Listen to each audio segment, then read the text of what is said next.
Cerita ini adalah fiksi dan tidak nyata tetapi terinspirasi dari kisah nyata.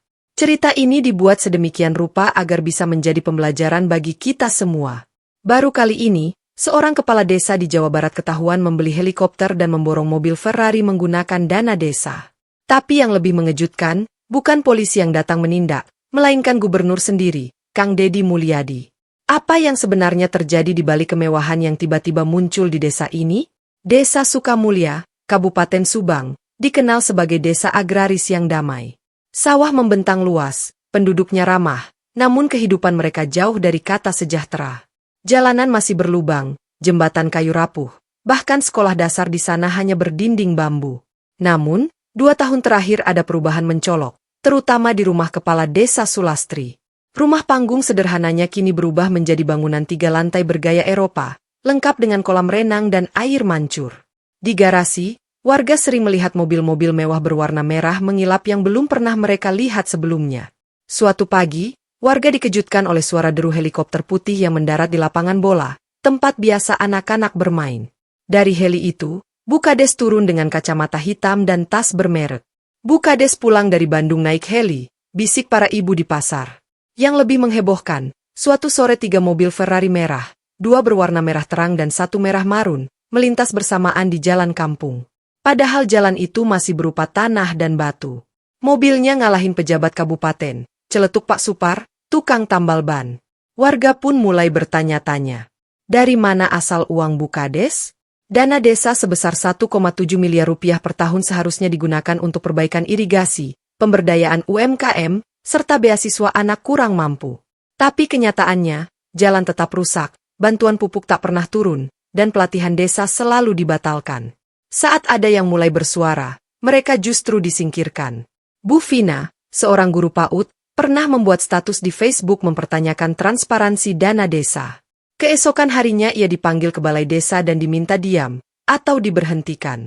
Desa Sukamulya kini seperti panggung sandiwara, mewah di atas, namun menderita di bawah. Hingga suatu hari, sebuah video TikTok yang merekam Ferrari merah terparkir di depan balai desa menjadi viral. Video ini membuka pintu menuju perubahan besar. Dan perubahan itu dimulai dari Gedung Sate, Bandung, oleh seorang pemimpin yang dikenal tegas dan sering blusukan, Gubernur Deddy Mulyadi. Beberapa hari setelah video Ferrari merah viral, suasana desa Sukamulya mulai memanas. Obrolan warga di warung kopi, pos ronda, hingga di sawah hanya berkisar pada satu hal. Duit dari mana, Bukades? Pak Kiman, seorang petani yang sudah 3 kali gagal panen karena saluran irigasi rusak, merasa sangat kecewa. Katanya dulu mau bikin saluran air beton, gerutunya. Yang dibeton malah garasi mobilnya. Di majelis pengajian, para ibu mulai berbisik-bisik. Anaknya Bukades katanya sekolah di luar negeri, ujar seseorang. Yang lain menimpali, tiap malam di rumahnya kayak ada pesta. Sementara itu, Bu Vina, guru PAUD yang sempat ditekan karena mengkritik dana desa, diam-diam mulai mengumpulkan bukti. Ia menyimpan tangkapan layar dari situs LPSE Desa. Pelatihan pertanian, 30 juta rupiah, tapi tak ada pelatihan yang pernah diadakan. Perbaikan jalan, 50 juta rupiah, namun jalan desa tetap berupa tanah. Kegiatan sosial, 50 juta rupiah, entah untuk kegiatan apa. Dengan hati-hati, Bu Vina mulai menyusun laporan. Ia tahu, jika ketahuan, bukan hanya bisa kehilangan pekerjaannya, tapi bisa mengalami hal yang lebih buruk. Sore harinya, dengan gemetar namun penuh keberanian, Bu Vina mengirim email langsung ke Gubernur Deddy Mulyadi. Subjeknya, mohon perhatian Bapak Gubernur, dana desa kami diduga disalahgunakan. Tak disangka, malam itu juga email tersebut dibaca langsung di pendopo gubernuran. Kang Deddy, duduk di kursi kayu sederhana, membuka ponselnya. Ia membaca laporan dari Bu Vina dengan saksama, lalu menonton ulang video TikTok yang viral, Ferrari merah dan helikopter Bukades. Wajahnya berubah serius. Negara kudu hadir. Dana desa itu amanah rakyat, bukan buat gaya-gayaan, katanya sambil berdiri dari kursi. Keesokan harinya, Kang Deddy membuat keputusan. Besok saya turun ke Sukamulya. Tanpa pengawalan resmi. Saya mau lihat sendiri. Pagi itu, desa Sukamulya tampak seperti biasa. Ayam berkokok, ibu-ibu menyapu halaman, anak-anak bermain layangan. Tak ada yang tahu bahwa seorang tamu tak terduga sedang melangkah pelan menyusuri gang kecil desa. Bukan dengan iring-iringan mobil dinas. Bukan dengan ajudan berseragam. Kang Deddy Mulyadi datang sendiri, hanya ditemani satu sopir. Mobilnya ditinggal di pinggir jalan besar. Ia berjalan kaki ke dalam desa dengan mengenakan pakaian khas, udeng putih, kemeja panjang dengan lambang gubernur, dan celana putih bersih. Kuring moal datang janggaya. Kuring datang jangadenge naon NU Karasakura Hayat, ucapnya dalam hati. Ia menyapa satu persatu warga yang dilaluinya. Beberapa dari mereka melongok tak percaya. Itu beneran Gubernur Deddy. Astagfirullah atuh-atuh, aya protokol teh. Kunaon anjeuna ka adieu. Warga mulai mengikuti dari belakang, penasaran dan penuh harap. Beberapa warga diam-diam merekam momen bersejarah itu. Sementara itu, Bu Kades tengah duduk santai di teras rumah mewahnya. Ia ditemani dua ajudan pribadi. Dari dalam rumah terdengar alunan musik soft jazz. Di hadapannya, terbuka laptop dan berkas laporan dana desa, tampak disusun asal-asalan. Tiba-tiba, seorang warga berlari ke arah rumah. Bu, Gubernur datang. Tadi kelihatan di warung Bu Atinem. Bu Kades panik. Ia berdiri terburu-buru, menyuruh ajudannya untuk segera menyembunyikan dokumen dan menutup pintu garasi, di mana 3 mobil Ferrari terparkir, merah, kuning, dan putih. Tak lama kemudian, Kang Deddy tiba di halaman rumah Bu Kades. Warga sudah ramai berkumpul di luar pagar. Dengan langkah tenang, Kang Deddy masuk tanpa banyak bicara. Tatapannya tajam mengarah pada Bu Kades, yang hanya bisa membalas dengan senyum canggung. Ibu Kades, sekarang juga saya ajak keliling desa, ucapnya tegas. Bu Kades terlihat bingung. Pak Gubernur mungkin lebih baik nanti siang saja. Ayo, Bu. Jangan nanti-nanti. Langkah Kang Deddy mantap menyusuri jalan desa. Tanah becek, berlubang, dan dipenuhi semak liar. Padahal ini jalan utama warga. Ini jalan utama warga. Dana perbaikannya kemana? Tanyanya datar. Bu Kades berjalan setengah langkah di belakang. Gugup. Iya, Pak, tahun ini belum sempat dieksekusi, masih proses pengadaan. Tapi pengadaan mobil Ferrari bisa cepat ya, Bu. Kalimat itu menusuk seperti belati. Warga yang mengikuti dari belakang menahan tawa. Beberapa justru tersenyum getir. Tak lama, mereka tiba di bangunan PAUD. Dinding kusam, jendela pecah, dan pelang nama hampir jatuh. Seorang guru honorer buru-buru keluar, membenahi jilbabnya. Assalamualaikum, Gubernur. Masya Allah. Waalaikumsalam, Bu. Bagaimana kabarnya? Gimana PAUD-nya? Tanya Kang Deddy. Guru itu hampir menangis. Kami urunan buat beli kapur. Pak, udah 3 tahun plafon bocor. Kalau hujan, anak-anak belajar di luar. Kang Deddy menoleh tajam ke arah Bu Kades. Sementara balita diajar di tempat reot. Ibu bisa nyetir helikopter.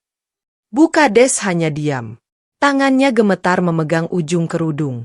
Perjalanan berlanjut ke saluran irigasi desa. Yang mereka temukan adalah aliran air yang kering, penuh sampah dan lumpur. Sawah-sawah di kiri kanan tampak menguning, gagal panen. Tak ada air yang mengalir sejak 2 bulan lalu.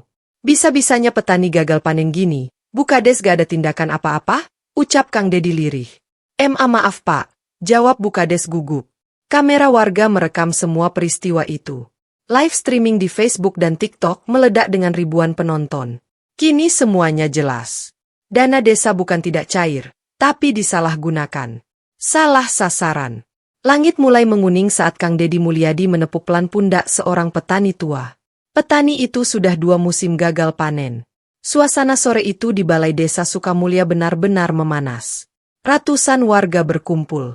Beberapa mengangkat poster bertuliskan, "Uang rakyat bukan buat gaya-gayaan. Kami ingin jalan, bukan Ferrari."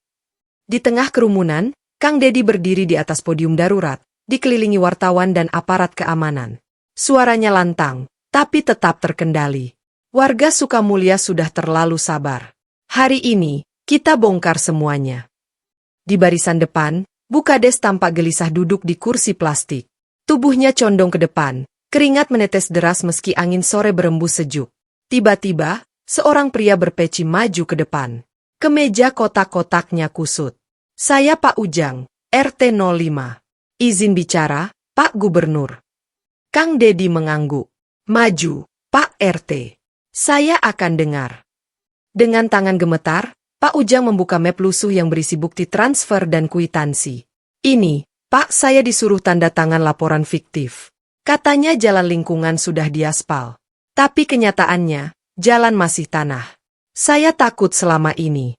Tapi sekarang saya malu sama warga saya sendiri. Warga sontak heboh. Ada beberapa yang sampai berteriak. Bu Kades mencoba berdiri, tapi kursinya nyaris roboh. Itu fitnah. Saya difitnah. Semuanya sudah sesuai prosedur, teriaknya panik. Namun suara massa jauh lebih keras. Balikin uang kami. Penjarakan Bu Kades. Tangkap koruptor desa. Kang Dedi hanya diam. Wajahnya dingin. Setelah beberapa saat, ia mengangkat tangan, memberi isyarat. Tenang, tenang, dulur Sadayana. Hukum akan bicara. Tapi hari ini semua kebusukan sudah terbuka. Pagi harinya, warga kembali dikejutkan oleh deru mesin truk dan kendaraan aparat yang berhenti di depan rumah mewah milik Bu Kades. Rumah itu tampak mencolok, berdiri megah di tengah kampung yang sederhana. Di halaman, deretan mobil mewah terparkir rapi, Ferrari merah, putih, kuning, dan sebuah SUV hitam berpelat khusus. Kang Dedi hadir langsung, ditemani tim kejati dan polisi berseragam lengkap. Ia berdiri di depan pagar sambil menunjuk ke arah mobil-mobil itu. Inilah hasil dari uang rakyat yang diselewengkan. Hari ini, kita sita semuanya. Bu Kades keluar dari rumah dengan daster sutra dan rambut berantakan. Matanya sembab, tapi ia masih berusaha menjaga wibawa. Pak Gubernur, ini semua salah paham. Mobil-mobil ini bukan dari dana desa. Namun tak ada yang percaya. Petugas mulai menggiring satu persatu mobil ke atas truk towing. Warga berdiri di balik pagar, merekam dengan ponsel. Teriakan dan cibiran terdengar dari segala arah. Itu tuh Ferrari Bu Kades, katanya buat ngaji ke masjid. Helikopternya mana? Masih disimpan di atas rumah. Jangan lupa, angkut juga yang terakhir, ujar petugas saat Ferrari terakhir dinaikkan ke atas truk towing. Bu Kades menjerit histeris. Ia berlari mencoba menghalangi petugas, namun tubuhnya terjatuh di lantai garasi. Napasnya memburu, tubuhnya lemas, dan matanya mulai membelalak putih. Jangan ambil semuanya, saya. Ia pingsan. Petugas medis segera datang. Kang Dedi hanya memandanginya dengan dingin. Rakyat sudah cukup lama sakit. Sekarang giliran dia yang merasakannya. Bu Kades dilarikan ke rumah sakit daerah. Atas instruksi Kang Dedi, ia dirawat di ruang VIP dengan pengawasan ketat. Setelah sadar, kita harus dengar semua pengakuannya, ujar Kang Dedi. Jangan ada yang ditutup-tutupi. Di ruang perawatan, Bu Kades mulai siuman. Wajahnya pucat, tubuhnya lemah, namun matanya berkaca-kaca.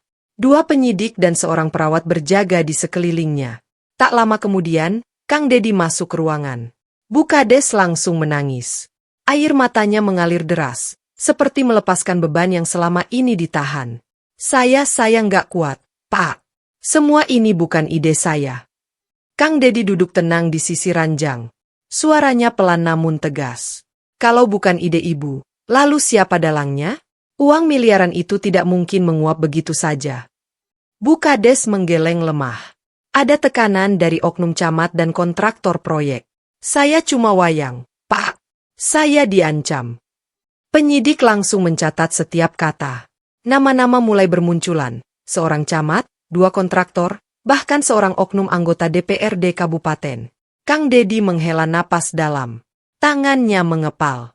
Berarti ini bukan cuma soal satu kepala desa. Ini sindikat. Kita harus bongkar semuanya. Kamera menyorot wajah Bu Kades yang berlinang air mata, lalu berpindah ke wajah Kang Dedi, penuh amarah, tapi tetap tenang. Ibu sudah ambil langkah benar dengan bicara. Tapi konsekuensi tetap berjalan. Sekarang kita kejar yang di atas. Keesokan paginya, langit Subang cerah, tapi suasana di kantor Gubernur Jawa Barat sangat tegang. Usai mendengar pengakuan Bu Kades, Kang Dedi langsung menggelar rapat tertutup dengan tim Inspektorat dan Polda Jabar. Lokasi gudang yang disebut harus dicek sekarang juga. Saya ikut turun, tegasnya. 1 jam kemudian, iring-iringan mobil dinas meluncur menuju sebuah gudang tersembunyi di kawasan pegunungan. Gudang itu berpagar tinggi, dilengkapi kamera CCTV di tiap sudut. Begitu tim tiba, Mereka langsung mendobrak pintu utama. Semua terbelalak. Di dalam gudang mewah itu, mereka menemukan 3 mobil sport Ferrari, merah menyala, kuning keemasan, dan hitam legam, semuanya masih mulus. Sebuah helikopter pribadi terparkir di ujung ruangan, lengkap dengan tangki bahan bakar cadangan dan dokumen pemilik palsu. Logo desa kecil tampak ditempel asal-asalan di bodi samping helikopter yang diparkir di gudang mewah itu. Kang Dedi melangkah masuk, matanya menyapu seluruh isi ruangan. Wajahnya memerah menahan amarah. Dana desa itu untuk jalan kampung. Untuk irigasi. Bukan untuk gaya hidup mewah seperti ini. Suaranya menggema, mengguncang suasana. Petugas kepolisian segera menyegel lokasi dan mengamankan semua barang bukti, termasuk tumpukan dokumen yang berserakan di meja. Di antara dokumen itu, mereka menemukan bukti transaksi mencurigakan ke sejumlah rekening pribadi. Ini bukan ulah bukades seorang, ujar seorang penyidik. Kang Dedi menatap lurus ke depan. Ia tahu betul, kasus ini lebih besar dari yang tampak. Besok saya umumkan ke publik. Rakyat harus tahu. Pagi itu, suasana di kantor Kejaksaan Tinggi Jawa Barat terasa menegang. Setelah penyitaan helikopter dan mobil-mobil mewah di gudang tersembunyi, Bukades resmi ditetapkan sebagai tersangka utama penyalahgunaan dana desa. Kang Dedi Mulyadi hadir langsung menyaksikan proses pemeriksaan. Wajahnya tegas, namun tetap memancarkan kebijaksanaan.